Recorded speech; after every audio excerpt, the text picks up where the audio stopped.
Need it. We don't use it. No. Whenever we on it, it's always on something So do we else. do? I mean, do we need the second chair in the office in the first place? We don't. We used to. Okay, that's when people wish to on the other for them. Yes, it's working well. And Shalom is on standby.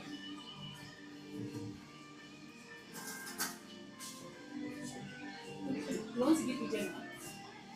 The red number. I want to No, give it. the red and there's yellow too. I want to give one out to them, Pastor Josh, for the ministry. To say that Jen is bad. So even that those are sounds. I've dashed them. Which sound first? The one that was in the bakery now, in the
Yes, there's a yes. there's my concept course.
Should I bring closer to my mouth?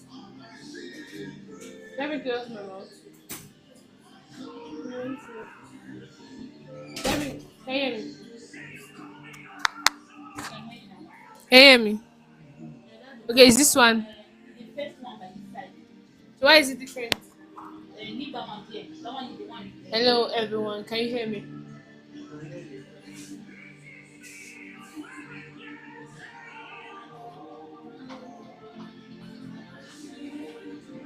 Please WhatsApp and WhatsApp people.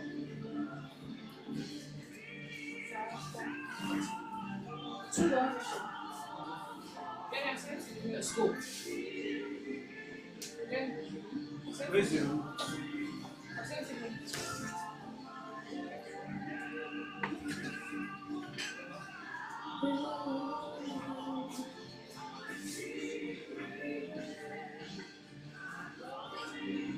Did you add the other name? Which one? Endo, what is the name of my? That one's Telegram.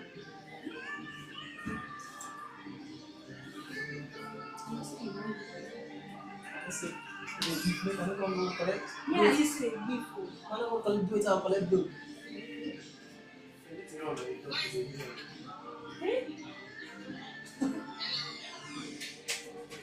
This Telegram is it working? I cannot hear it.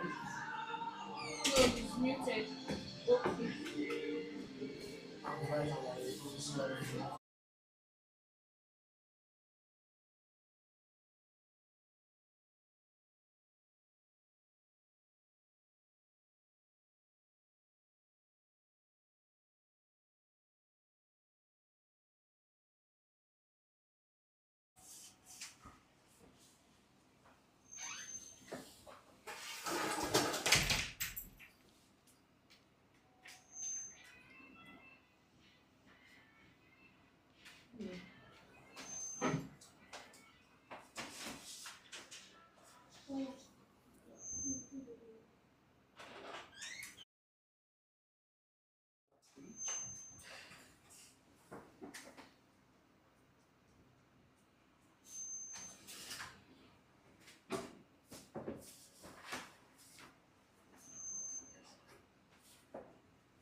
How's the wash on again? Yeah, this one is for feedback. This is for questions.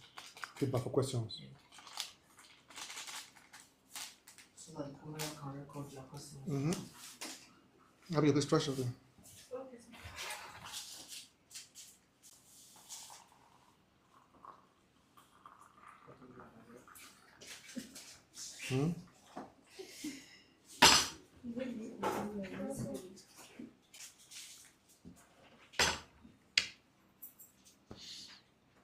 All right. Hello, everyone. Hello. Hello. Welcome.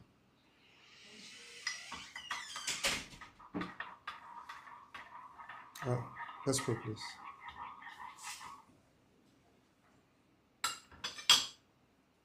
Father, we thank you for the privilege to serve. We ask, O Lord, that to you alone be all the glory and the power and the majesty. Help us like only you can.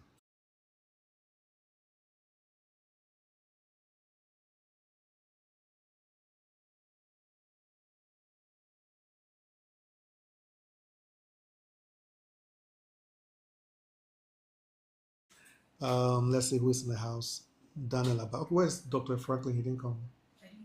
Okay. So, Daniel Abba, you're welcome. Ania, you're welcome. Meki G, you're welcome. Shagun, welcome. Dufante, you're welcome. You're welcome. I know we have people on other platforms. You're all welcome. So please do let us know if you can hear me clearly on all platforms. Please do let me know if you can hear me clearly on all platforms.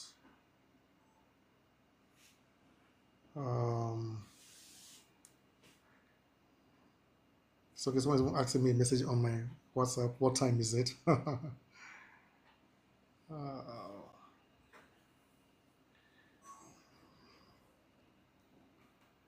So I mean, someone should send me the link so I can share. Is it like a link?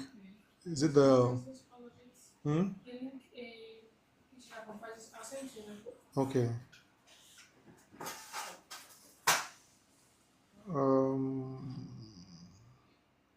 And I know I'd send the link to someone too.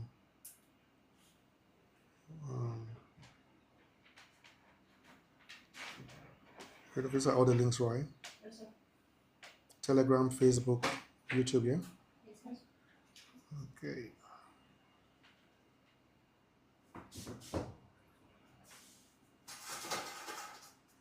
You're welcome, everyone. You're welcome. So we'll try to do a recap, okay? Let me see who else is here. Jonathan Obonyilo, you're welcome. You're welcome. And please, so let us know if you can hear us clearly.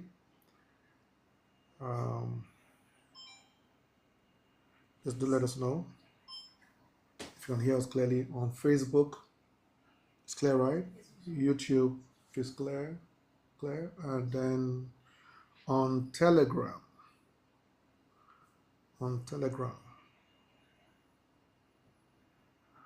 Please do let us know, okay?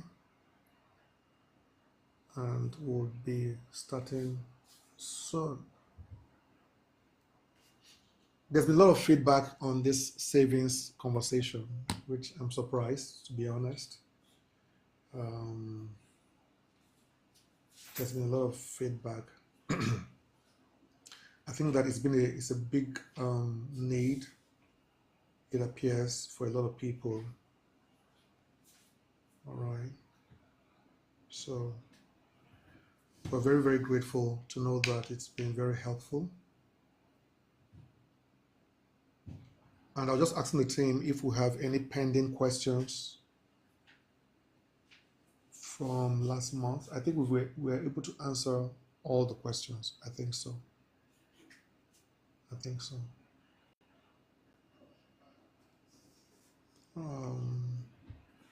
So let's see who else is here. Okay. Can I have any name from Facebook to say hi to? Johnson from TikTok. Johnson from TikTok. Sheitu. Abagi on Facebook. Abagi, you're welcome. Who else? Is it who? Sheitu. Then one is particular soup. Particular soap. You're welcome. You're welcome. You're welcome. You're welcome. You're welcome.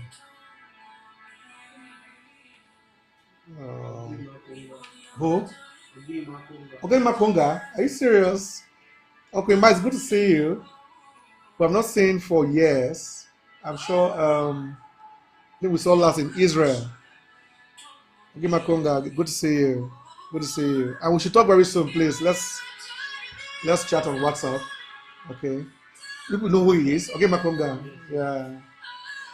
He was so kind to us on our trip to Israel. You're welcome.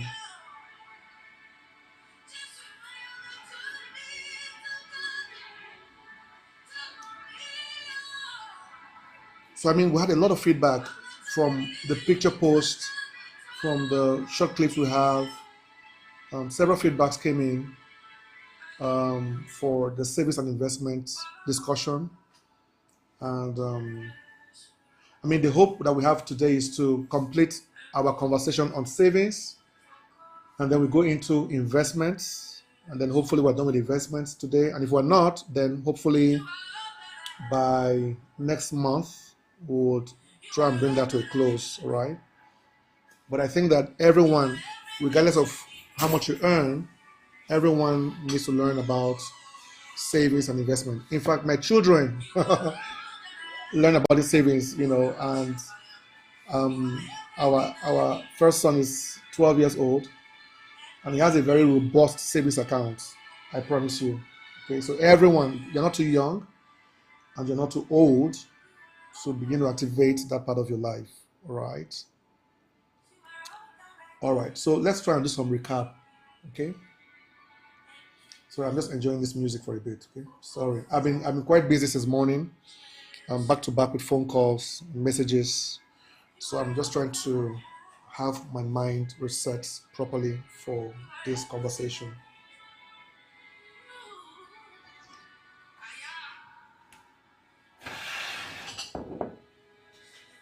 Okay. So is there a timer so I can set up?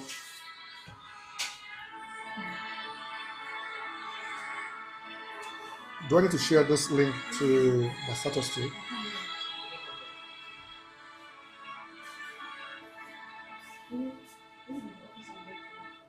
Who sent me this link just now? Was it? Who sent the link to me just now? Someone sent. It was Abigail.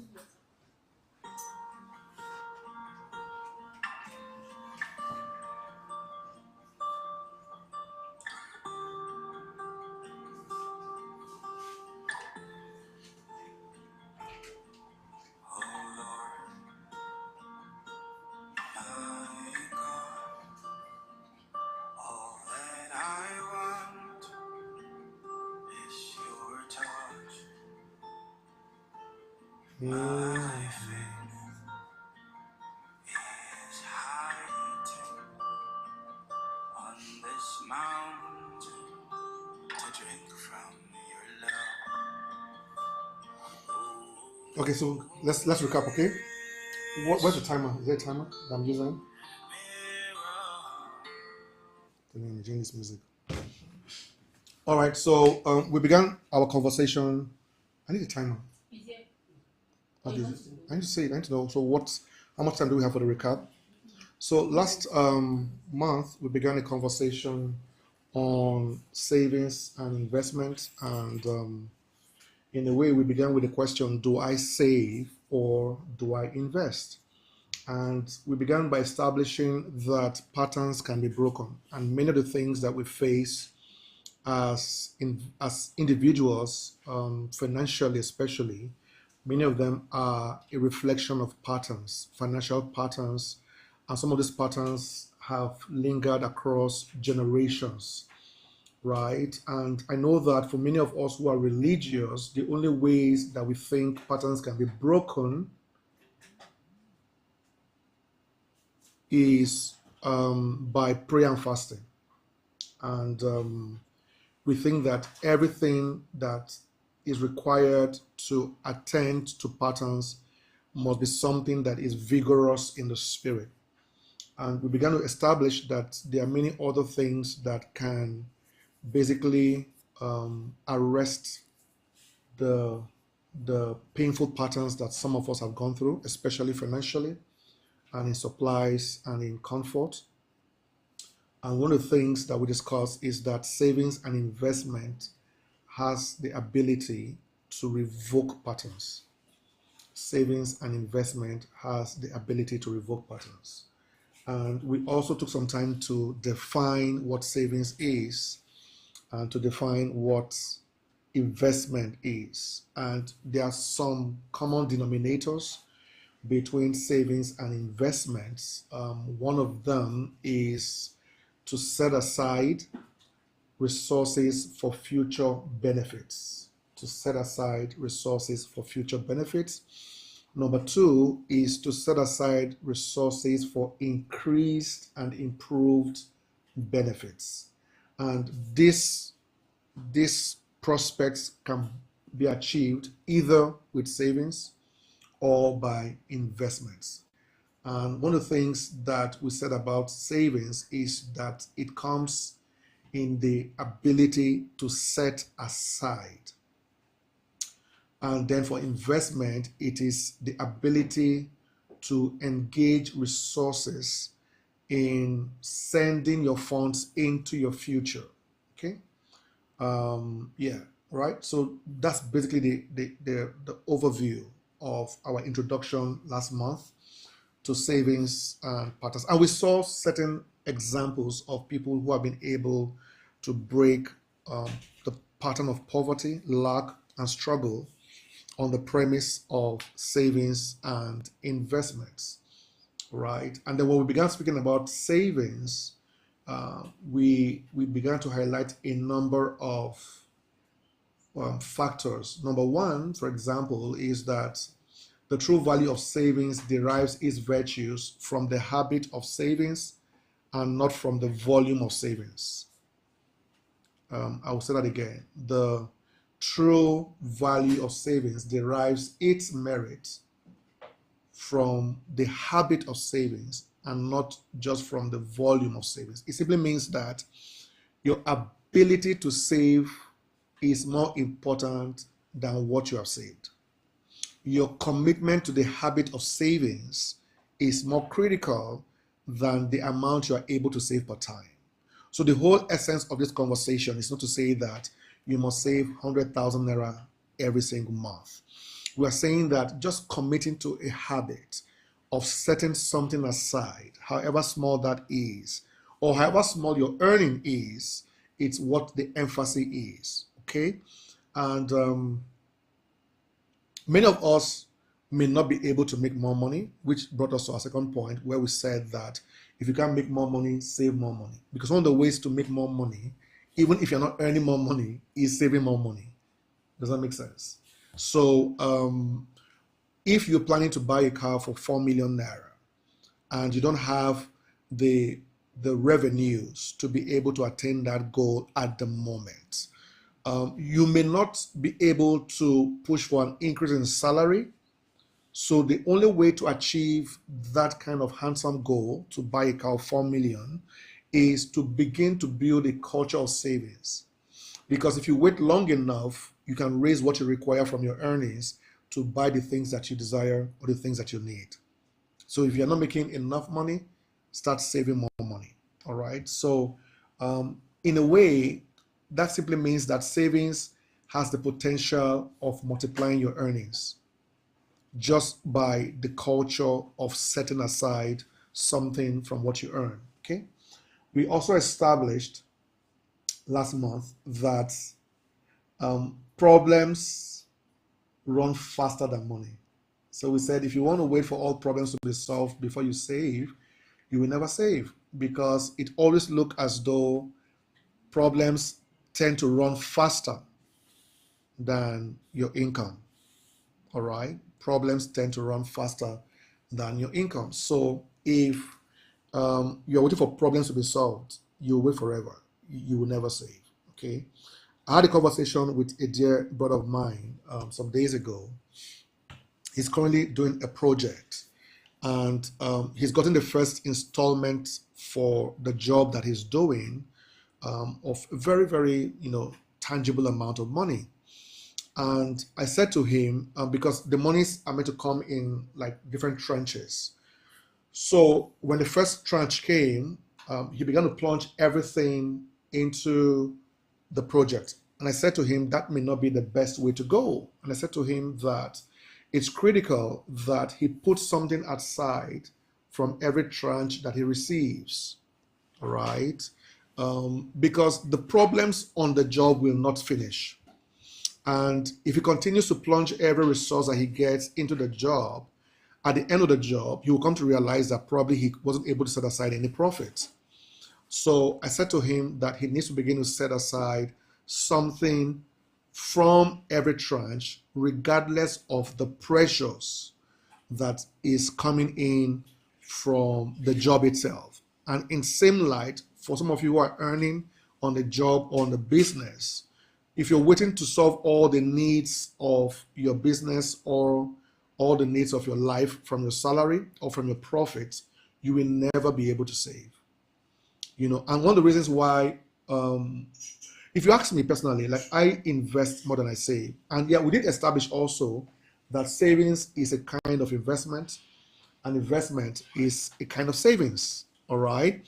So personally, I invest more than I save, and I will expose myself somewhere in this lecture because I think the first point we're going to begin with here, if I'm correct, is learn to let money rest. I think that's going to be the first point. So I am thoroughly guilty. When money enters my account, teu is worrying me. As I'm just getting the alert, hey, teu, you know that thing, you just feel in need. In fact, for me, let me tell you how bad my own case is. I have a pending list sometimes for monies yet to come. So before the money arrives, there are things on ground to just swallow them up. So, but basically, even the things that I'm referring to here are investments in nature. They're not needs, they're not problems, they're not, it's not, no. They are 99% investments in nature. So, and that's the way my financial life is. And when I say investment in nature, I will need to explain that later. It will be both investment in enterprise and investment in legacy. That is deep. Because, wow. Many times when we emphasize on investments, we emphasize on investments on enterprise. Am I correct? But when we're discussing about profits and profiting, we said that there are ways you can make profits that are intangible. One of the ways you can do that is to make investments in legacy. When you make investments in legacy, one of the returns that you get on legacy investments are intangible profits, things that money can't buy. So I'll give you an example. You give me a job to do to build a 3-bedroom for you, and I get the job done, and then afterwards, you guys put this in at 14 hours. Not 14 minutes. I was wondering why it was not moving anywhere. The timer is 14 hours. We'll be here till tomorrow. So, yeah. Have you seen it? I was just wondering. I said, this might talk the entire air. What did it happen? Oh, this one I don't follow him. I was just looking at the 14. 14 to the one finish. So, yeah. So, imagine you're given a job to do to build a 3-bedroom apartment. And you have that done, but beyond doing that, for example, you quote for the job, let's say 10 million naira, and you now call the client to say to him that we've gotten the job done, but we have an excess of 300,000, and you return the 300,000 to the client. What do you think you've done? That is an investment in legacy.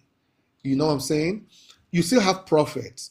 You probably made 3 million naira in profit, okay, or 2 million in profit, which if you had kept it all, it's fine. But you decide to just declare an excess in the budget, and you tell the client that there's an excess of 300,000 from your estimated budget of 10 million naira, which basically means that instead of going home with, let's say, 2.5 million, you go home with 2.2 million. You know that that client will never forget you. Everybody he tells, he will say that this is a guy I gave a job to and he returned 300,000 back to me, even though we were in agreement as to the 14 million or the 10 million naira as the project cost. That is an investment in legacy. So 99% of my personal funds go into enterprise investments and legacy investments. So I'm either trying to build a new business, procure a new asset, or I'm probably pouring into other people that I care about. Those I know and those I don't know. Okay, that's basically my life. But there must be a balance. You can't do legacy at the expense of enterprise, because eventually enterprise will be the very thing that will afford you the ability to do legacy. And part of the misconception that we have, especially for religious people, is that we put legacy above enterprise. You want to make everybody happy. You want to help everybody. Let's not say make everybody happy, because that is too emotional. You want to solve everybody's problem. You want to help everybody close to you who are sincerely, seriously in need. And in an attempt to help them with your current resources, you deprive yourself the ability to multiply your resources. And that ability to multiply your resources is what will equip you to be able to help more people more years to come. So when you invest in legacy, it should never be at the expense of enterprise. In fact, there are certain points in your life that you will need to suspend every legacy investment and focus strictly on enterprise investments and consolidate that long enough before you begin to return back to legacy investment. Yeah. There was a time that I realized that I was overwhelmed by trying to meet so many demands. And what I did was to just put a permanent no on every request, because I couldn't control myself in refusing to reach out to people. And that became a weakness. That became a big fundamental problem. And for many years in that season, I couldn't improve our asset portfolio. I couldn't improve our business portfolio. I couldn't even improve our cash portfolio, which you'll get to learn about somewhere in this series. Okay? So I think that's about the last thing that we discussed last month. All right. And if you were in class last month and we didn't answer your question, please send your question to the groups and we'll attend to that today. So I think that, is there anything else I need to cover? I think I've done a good recap. Okay. And this is already 2:30. So I think we should go to the class now. So can I have this please reset for me? Let's do 40 minutes and we can go a little bit above that if we have to. So today is, savings and investment 2.0 part 2. And we're going to try to continue on the conversation on savings and investment. Again, I would reemphasize that financial patterns of poverty can be broken on the backs of savings and investment. There are things that you pray about. There are things that you save for. There are things that you invest for. So do not replace prayers with investments, and don't replace investments with prayers. All right? If you ask, you shall be given. If you seek, you will find. If you knock, the door will be open. It means that there's some things that you can ask for. And there are other things that you can only seek for. And there are other things that you can knock for. Some of us are asking where we should be seeking. We are seeking where we should be knocking. And we are knocking where we should be asking. Does that make sense? So any pattern that you have in your life that is disturbing to you, you can break it by the power of savings and investment, especially referring to financial patterns. Okay? Pray, fast, but save and invest. So the next point on savings I want to start with here is learn to let money rest. Learn to let money rest. I personally believe that this is fundamentally an African problem. I think that there is a sense of guilt when we have a reasonable inflow of resources. And it is a compulsion that propels many of us to want to use what we get. The first compelling force that we feel is a force to use once we get. Follow this carefully. The problem is not what you have gotten, is what happens the moment you get. It could be a gift, it could be your salary, it could be profit. But what happens usually when you get is a sudden need to use. And the culture of keeping is not something that we practice most of the time. Once we get, we just want to use. Either use for ourselves, use for our businesses, yes, or use for other people, or give to church. All right? So, but it's a compulsion that once we get, we must use what we get. And that culture just to keep what we get. And like I said earlier, I admitted, I want to confess. I'm doing confession. I don't have strength in this place. Once I get, I must use. Me, you have no idea. Hi, mine is bad. Once I get, I must use it.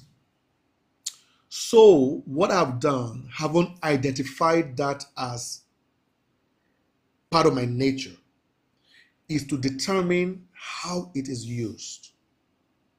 You see? So let me tell you how bad mine is. If I get a good inflow now, and I try to keep it, let's say, 3 days, not even 3 months. No, some of you are waiting to hear 3 months. 3 days. Oh, Jeremy. If I try to keep it for 3 days, I feel like if Abigail calls me suddenly with a need, will I have the strength to resist the temptation to send the money to her? And because I don't have the confidence in that strength, I find an investment opening where I can engage that money instantly. All right?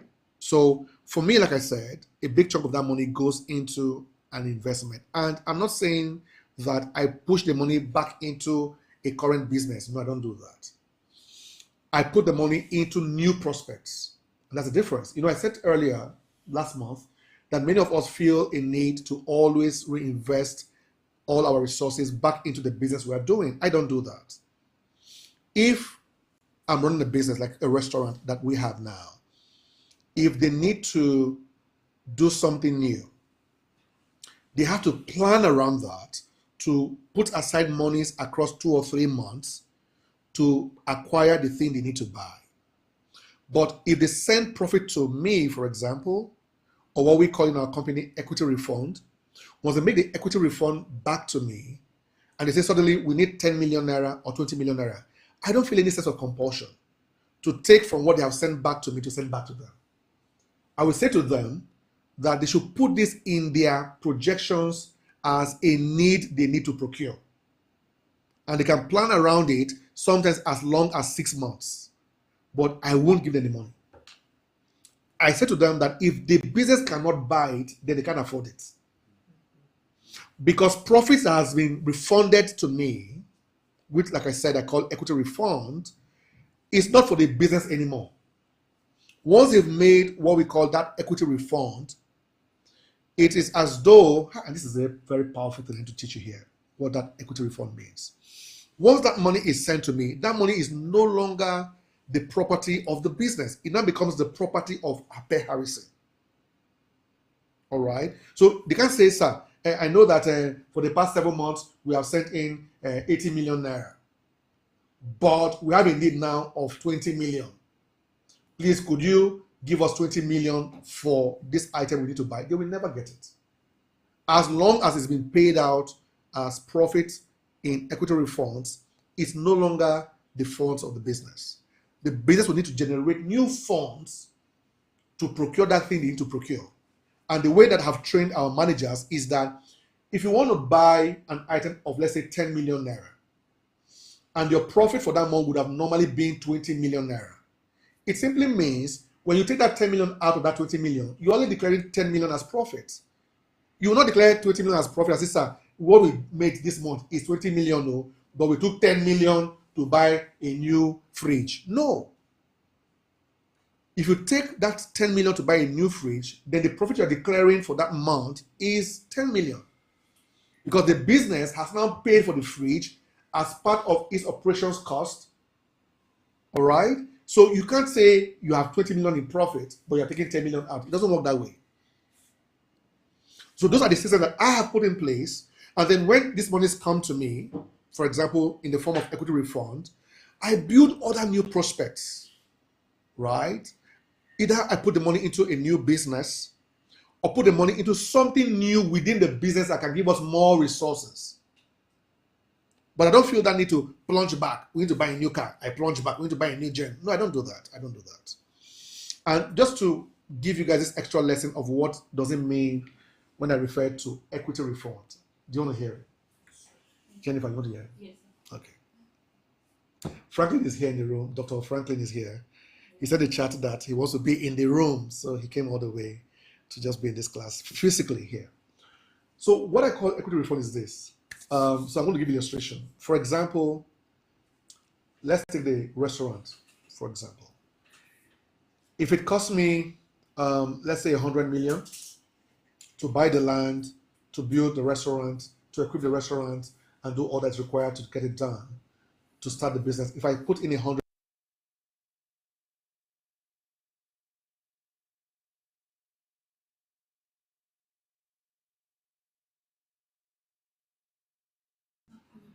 is it on that phone?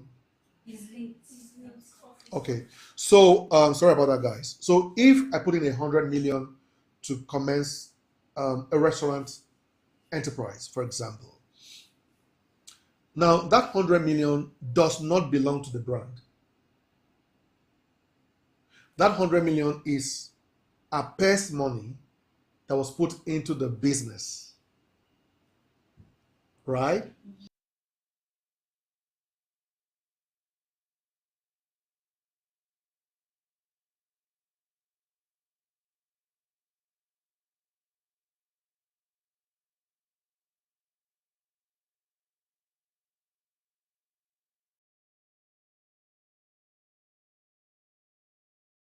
That profit is declared on the system. It is paid out to Apeh Harrison as an equity refund. I see what I'm doing. What that simply means is that the business is now paying me back for the money that I've invested into that business. Some of you have put in 2 million of your savings into a business, and you have been making 100K per profit, and you think you're making profit. You're not making real profit, because until you get that 2 million back, essentially, you have not begun to make profit. So if you're making 100K every month, it means you're going to require 20 months. That is a year and how many months? 8 months. So it is after 1 year and 8 months that you have broken even before you start making profit. You begin a media company and you bought a new phone, 1 million naira. You bought a new camera, 1 million naira. You bought some other gadgets, 500K. That means you have 2.5 exposed. Until you make that 2.5 million back, you have not really broken even.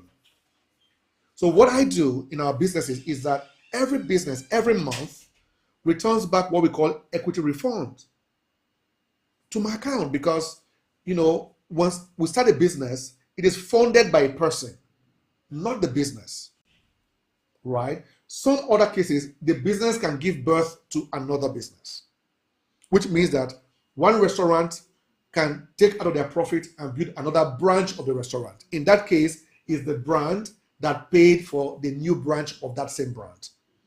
But for many cases, it's the individuals that put in the money into the brand to start the brand or grow the brand. Every time you put money into your business, you are loaning your business money.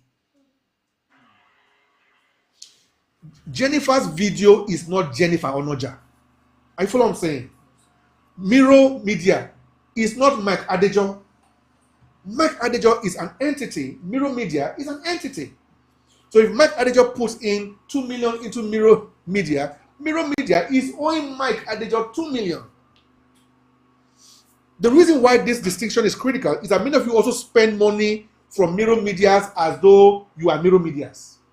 So if you understand that you are an entity that differs from the entity of your brand, the way you take money out of your brand will be controlled.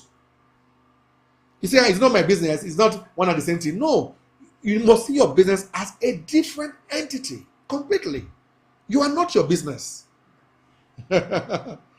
You are either a leader in your business, you are an investor in your business, you are a manager in your business, but you are not your business. So if you put money into your business, it does not give you the right to take out of it without any procedures, any record, any consequence. There must be a structure for which you take money out of the business, because you are not the business.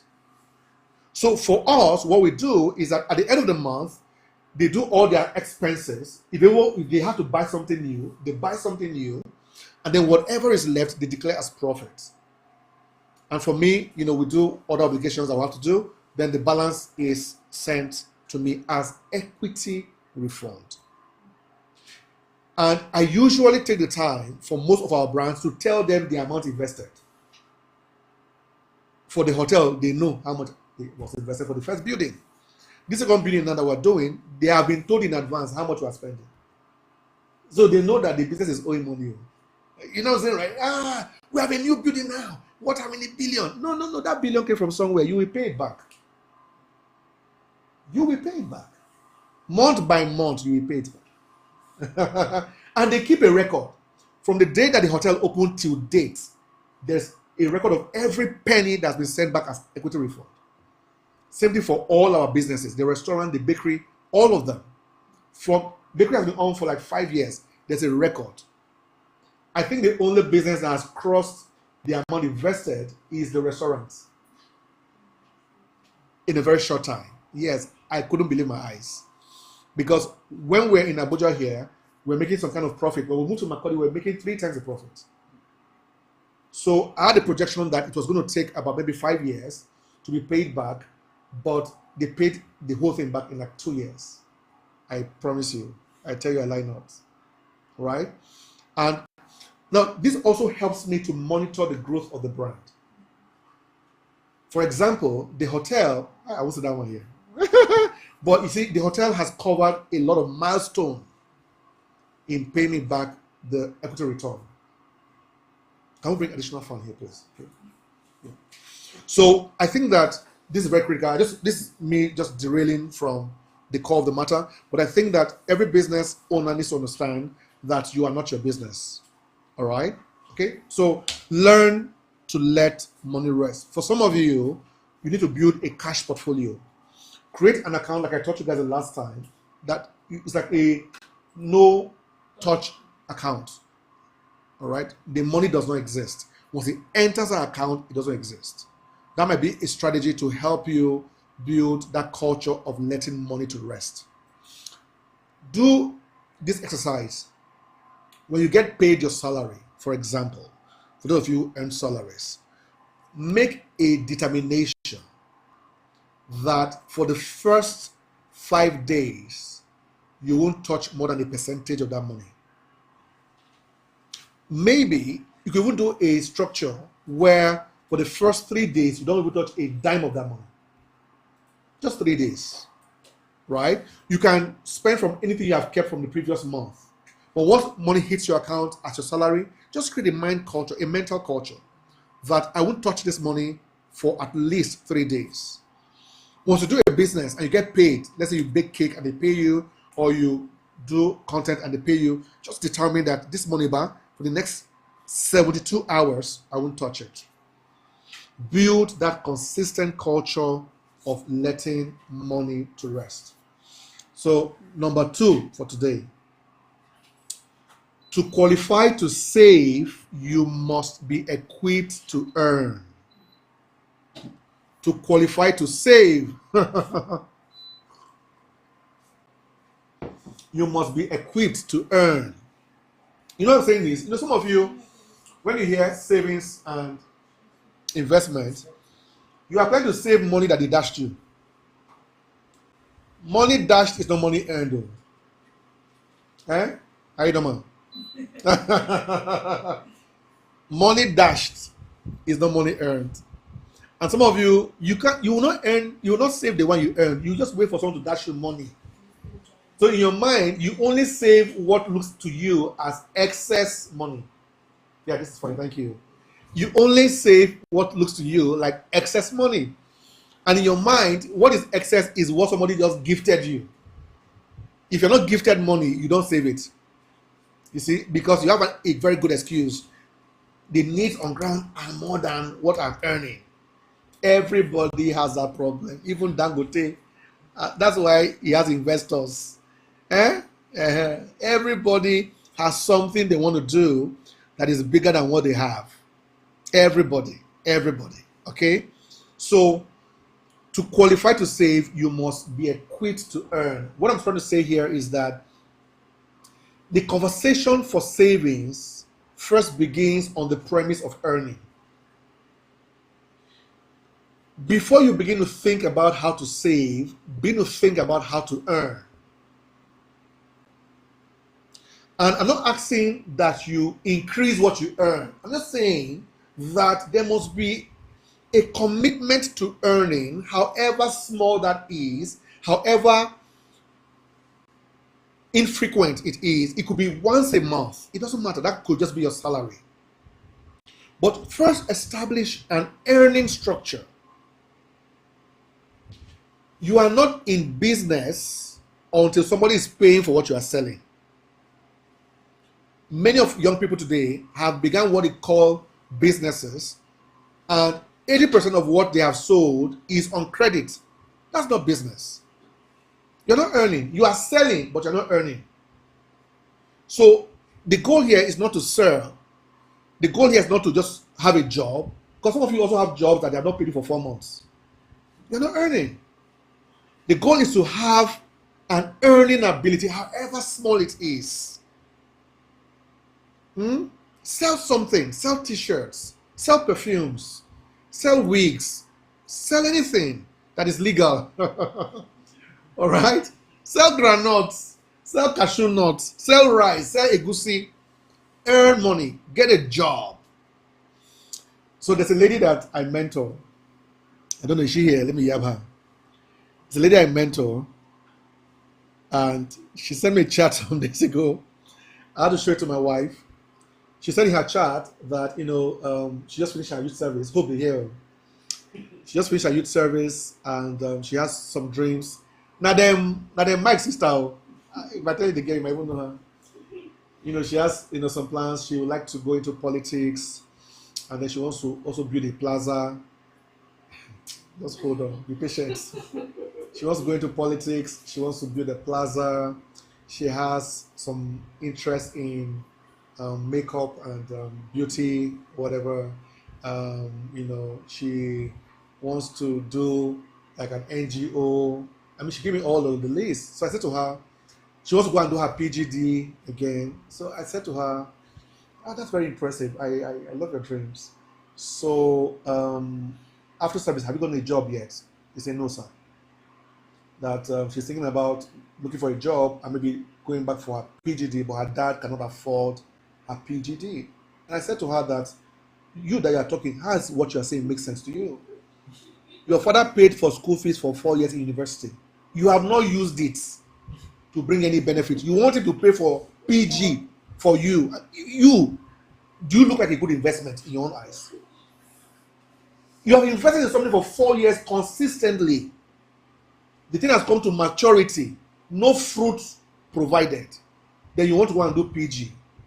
Then there's no job to even support yourself in school. That means that if you get paid, if somebody pays for the PGD for you, you think it's someone to help fund your stay in school for the PG. So I said, how does that make sense? He said, yeah. I said, get a job. Find a job.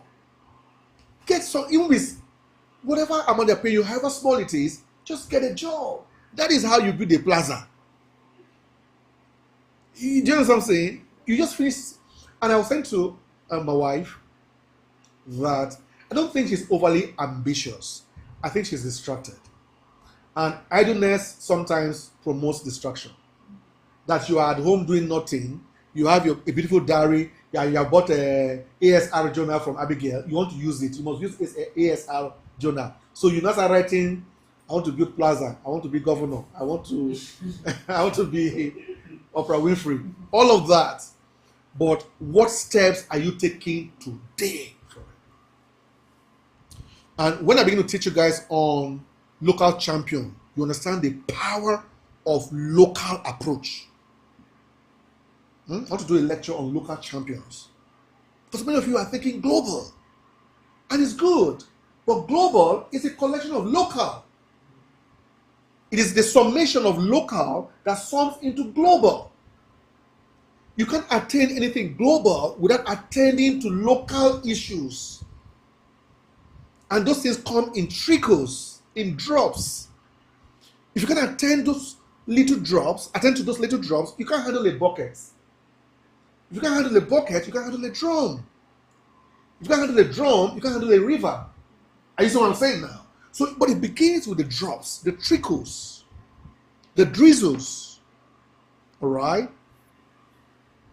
So, before we push you into savings, let us steer you to earn. You must have a predictable income. Write that down. Predictable income. It may not be sufficient income.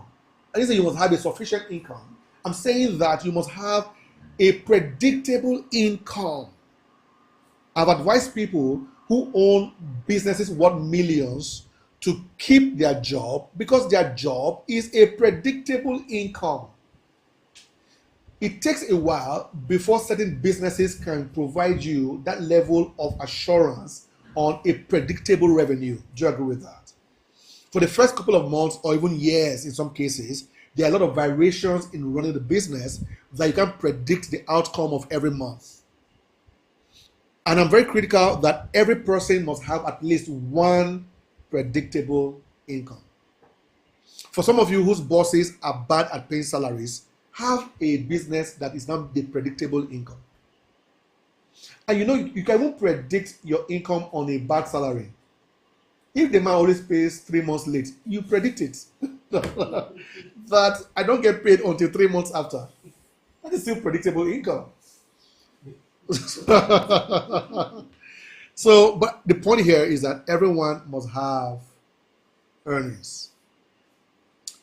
In my opinion, speaking to this generation into the next, and I'm speaking to parents as well, the moment your child becomes 12 years old, teach them to earn.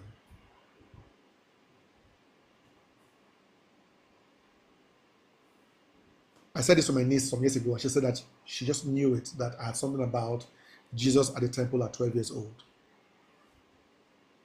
Once your child becomes 12 years old, let them begin to build a culture for earning. You pay them every month, or you make them do certain things, and you reward them with stipends, and you make them save it. Let that culture of earning start early. Okay, so I'm trying to say that no one is too young to start earning. Even if it's 3,000 you give them every month, let them earn something. My nieces, my nephews, I propel them to start something small. I don't care what it is. Go and sew clothes. I don't care. But it may not sustain you, but that culture of earning is critical.